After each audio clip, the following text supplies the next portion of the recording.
தெரிஞ்சது. இந்த புன்னகை படம் வெற்றி ரிலீஸ் ஆன பிறகு இந்த புன்னகை தொடரும். இயக்குனர் புதுசுன்னா அவர் படங்களோட ரிலீஸ் ஆகல.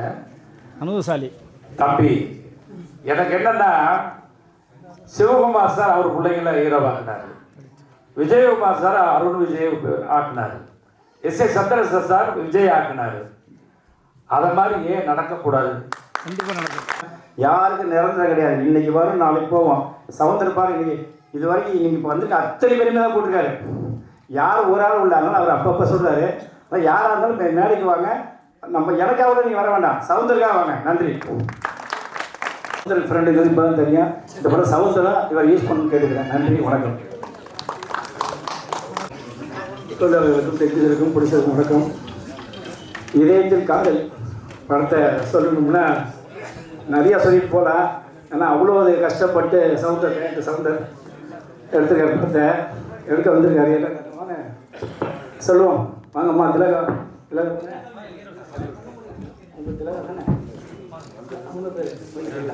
அகிலா, செல்வம், தீபக், சவுந்தர் இவங்க 4 பேருமே நம்ம சங்கத்துக்கு வந்தாங்க. வந்து இப்போ எப்படி வந்து போய் நிற்கிறாங்களோ அதேமாதிரி வந்து படம் பண்ணுறதுக்குள்ள எல்லா இதையும் கேட்டாங்க. கரெக்டாக சொல்லி கொடுத்தோம். என்ன ஒன்றுன்னா பாருங்க, சிரிச்சுட்டே இருப்பார் இவர். சிரிப்பை தவிர ஒன்றும் தெரியாது. அதேமாரி மனைவி அதே அவங்க என்ன சொல்லுவாங்க, பையன் பாருங்க சும்மா அந்த விசால் பேர் நிற்கிறாப்புல, சும்மா அடித்தா 10 பேர் அடிச்சு தூக்கி சாப்பிடுவா பேர். என்னன்னா இப்போ படத்தை வந்து ரொம்ப அருமையாக கொண்டு சொல்லி எல்லாம் டிசைன் பண்ணாங்க. இப்போ சவுந்தர் தான் ரொம்ப அனுபவசாலி. இப்போ அவர் ஜெயகத்தின சார் சொன்னார், மிகப்பெரிய அனுபவசாலி. அந்த பேப்பர்லேயே நீங்கள் பார்த்துருப்பீங்க, அந்த இதில் இன்விடேஷனில் 40 பேரை கூப்பிட்டுருக்காரு. இது வரைக்கும் எனக்கு தெரிஞ்சு 35 வருஷம் சினிமாவில் இவ்வளோ பெரிய ஆளை கூப்பிட்டு ஒரு ஃபங்க்ஷன் வந்து இதுதான் ஃபஸ்ட்டு. சார் யாருமே கிடையாது. நீங்கள் எடுத்து வச்சுங்க, அது சிஎம் மீட்டிங் இருந்தாலும் சரி, பிஎம் மீட்டிங் இருந்தாலும் சரி, எந்த அரசியல் மீட்டிங்னாலும் இவ்வளோ பேர் யாரும் கூப்பிட்டதில்லை, இவர் கூப்பிட்டுருக்காரு. காரணம் என்ன, அவ்வளோ அனுபவம். இப்போ இந்த படத்தை வந்து என்ன சொல்லும்போது என்ன சொன்னாருன்னா, சார் நான் ஒரு படம் பண்ணுறேன், நீங்கள் தான் ஃபுல் சப்போர்ட் பண்ணேன், கண்டிப்பாக பண்ணுறேன் அப்படின்னேன். என்னன்னா ஒரு என்கிட்ட வந்து சங்கத்தில் வந்து டைரக்டர் கார்டு எடுத்து வந்தார். இதை சொல்லி ஆகணும். ஏன்னா ஒரு மனுஷன் ஜெயிக்கிறது என்னங்கிறது தான், தோக்கிறதுலாம் அப்புறம் ஜெயிக்கிறது மீன் சார். அப்போ என்னோட சங்கத்தில் டைரக்டர் கார்டுக்கு 10,000 ரூபா 1 மணி நேரம் உட்கார்ந்தார். ஏன்னா இந்த படத்தை ஜெயிக்க வைக்கிறதுக்கு காரணத்தை சொல்ல வரேன், வேறு யாரும் தப்பாக நினச்சிக்கலாம். அப்போ 10,000 ரூபா சொன்னோடனே, சார் என்னால் 10,000 கட்ட முடியாது சார், எனக்கு என்ன சார் குறையும். இல்லைப்பா இது வந்து பில்லு போட்டால் கரெக்டாக கொடுக்கணும், எல்லாம் முடியாது அப்படின்னு. இல்லை சார் இப்படி சொல்லி 1 மணி நேரம் உட்காந்துட்டார். ஆனால் ஆக்சுவலாக எந்த சங்கமாக இருந்தாலும் ஒரு கமிட்டி போட்டு கூப்பிட்டு எதாவது முடிவு பண்ணி எடுக்கணும். திரும்பி ஒரு நின்றுட்டு இருக்காரு, ஒரு நாள் போகல. பணம் வந்து பெங்களூர் வந்து யாரோ ஒரு ஃப்ரெண்டு அனுப்பணுமா, அதுக்காக வெயிட் பண்ணுறாரு. டக்குன்னு என்ன பண்ணேன், சரி இப்படி இந்த தொழிலாளருக்கு இவருக்கு ஒரு சப்போர்ட் நம்ம எதுக்கு சங்கம், அப்போ என்ன நம்ம இருக்கணும் அப்படின்னு உடனே டக்குன்னு 7,500 ரூபா. உண்மையிலே சந்தர் 7,000 அந்த நிமிஷமே எவனை போய் கேட்கணும், நம்ம தானே அப்படி சொல்லி உடனே கட் பண்ணி உடனே 7,000 போட்டு முதல் நிமிஷம் கார்டை போட்டு கொடுத்து நீ டைரக்டராக இதுதான் உண்மை, இதுதான் உழைப்பு, இதுதான் வெற்றி, இதுதான் உண்மை உழைப்பு. என்ன காரணம், சினிமாவில் இப்படி இருந்து வந்தவங்க தான் ஜெயிச்சிருக்காங்க. அதனால தான் சொல்கிறேன், இந்த படம் மிகப்பெரிய வெற்றி அடையணும். என்ன காரணம், இப்போ எப்படி இவ்வளவு பேர் வந்திருக்கோமோ இதே வெற்றிகளாலும் சரி எல்லாத்துக்கும் சேர்ந்தாதான் அடுத்தது சொன்னால் ஏற்று சார் சின்ன படம் தான் ஜெயிச்சிருக்கேன். உண்மை அதான். என்னன்னா பெரிய பெரிய படம் சும்மா பொய் சீனை போட்டுட்டு வெற்றிலாம் கொண்டாடிருக்காங்க. அதை நான் ஏற்றுக்க மாட்டேன். காரணம் கேட்டால் 400 கோடி படம் எடுத்தவனும் தோத்துட்டான், 500 கோடி படம் எடுத்து தோத்துட்டான். ஆனால் 5 கோடி 3 கோடி 2 கோடி படம் எடுத்தவன்னா எல்லா சாட்டிலையும் போய் விற்றுட்டு அடுத்த படத்தில் ரெடியாக இருக்கான். ஆனால் இவங்க எல்லாமே ஏமாத்துறாங்க. இந்த படம் இதயத்தில் காதல் படம் மிகப்பெரிய வெற்றி அடையும். ஏன்னா புடிச்சு ரொம்ப தங்கமானவர், நல்லா செலவு பண்ணி சூப்பராக எடுப்பார். சவுந்தர் சுத்தமாக செலவு பண்ணாமல் எடுப்பார். காரணம் கேட்டால் ஆமாம், ஏன்னா எங்கிட்டே ஒரு மணி நேரத்தில் 2,000 ரூபா ஆட்டே போட்டார். அப்போ படம் எவ்வளோ கரெக்டாக எடுப்பான்னு பார்த்துக்க. இந்த படம் மிகப்பெரிய வெற்றி அடையும். நன்றி, வணக்கம். வணக்கம் சொன்னேன். இது அதிகம் பேசக்கூடிய இடம் இல்லை.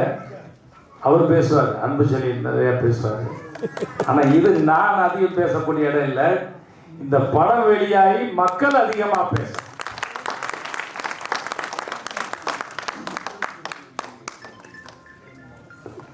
ஒரு மகனை உருவாக்குறதுக்காக அப்பா ப்ரொடியூசர் அவங்க எடுத்திருக்காரு. ப்ரொடியூசரை பார்த்தா, ஹீரோட அம்மா பார்த்தா வந்ததுலேருந்தே அவங்க முகத்தில் ஒரு புன்னகை தெரிஞ்சது. இந்த புன்னகை படம் வெற்றி ரிலீஸ் ஆன பிறகு இந்த புன்னகை தொடரும். இயக்குனர் புதுசுன்னா அவர் படங்களோட ரிலீஸ் ஆகலை. அனுபவசாலி தம்பி எனக்கு என்னன்னா, சிவகுமார் சார் அவர் பிள்ளைங்களை ஹீரோவாக்குனார், விஜயகுமார் சார் அருண் விஜய் ஆக்குனார், S A Chandrasekhar sir Vijay ஆக்குனார். அதை மாதிரி ஏன் நடக்கக்கூடாது? கண்டிப்பாக நடக்கும். அதுக்கு ஒரே ஒரு என்னுடைய சின்ன ஆலோசனைகள் எடுத்துக்கிட்டாலும் சரி, நீங்கள் அட்வைஸ் எடுத்துக்கிட்டாலும் சரி, இயக்குனருக்கு, ஏன்னா நான் நிறைய பல ஆண்டுகள் அனுபவப்பட்டவன், பல படங்கள் எழுதினவன், இயக்குனவன். அதனால் எதெல்லாம் பண்ணணும் எதெல்லாம் பண்ணக்கூடாது அப்படிங்கிறலாம் தெரிஞ்சவன். உங்களுக்கு ஒரே ஒரு சின்ன ஆலோசனை, அட்வைஸு. இப்போ சமீபத்தில் ஓடின படங்களை பாருங்கள், பெரிய படங்களை விட சின்ன படங்கள் எல்லாம் வெற்றி பெற்றது. அதுக்கு என்ன காரணம்னா ஸ்கிரிப்ட், கதை, திரைக்கதை, வசனம். இது புதுசு.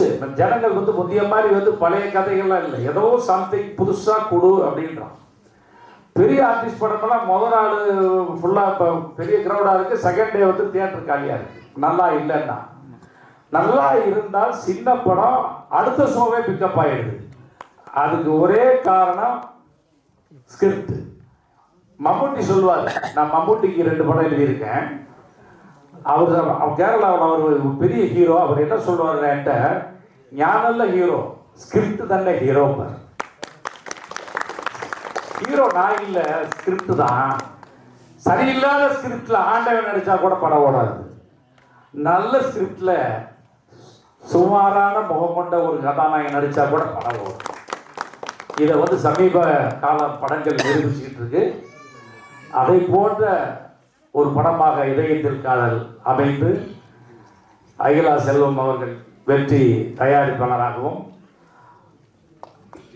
தீபக் மிக சிறந்த ஹீரோவாகவும், அவர் ஆக்ஷன் ஹீரோவாக போகிறாரா இல்லை லவ் சப்ஜெக்டில் பண்ண போகிறான்னு தெரியாது. நான் படம் இதயத்தில் காதல்னு வச்சுருக்காரு. இருந்தாலும் இயக்குனர் இந்த கதை தெரியாது எனக்கு. அவருக்கு தயவு செய்து ஒரு ஃபைட் சீன் வைங்க. ஏன்னா தமிழ்நாட்டில் மட்டும் இல்லை, இந்தியாவிலே எங்கேயுமே ஆக்ஷன் ஹீரோவுக்கு தான் மரியாதை அதிகம். அதனால் நீங்கள் அவரை பார்த்தாலும் அப்படிதான் தெரியுது. நீங்கள் பயன்படுத்தணும். இந்த படம் மிகப்பெரிய வெற்றி படமாகி அந்த வெற்றி விழா நிகழ்ச்சியிலும் நான் கலந்து கொள்ள வேண்டும் என்று இறைவனை பிரார்த்தி விடைபெறுகிறேன்.